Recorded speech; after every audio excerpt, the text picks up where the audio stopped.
মানছি না, মানব না। মা ও শিশুদের খাবার থেকে বঞ্চিত করা চলবে না। এই দাবিতে আমাদের ধর্মঘট চলছে, চলবে।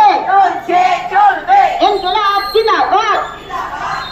আইসিডিএস কর্মী ও সহায়িকা জিন্দাবাদ। অঙ্গনওয়াড়ি কর্মী সহায়িকা তৃতীয় শ্রেণী ও সহায়িকাকে চতুর্থ শ্রেণীর কর্মচারী হিসাবে স্বীকৃতি দিতে হবে। সুপ্রিম কোর্টের রায় অনুযায়ী অঙ্গনওয়াড়ি কর্মী সহায়িকাদের পেনশন গ্র্যাচুইটি দিতে হবে।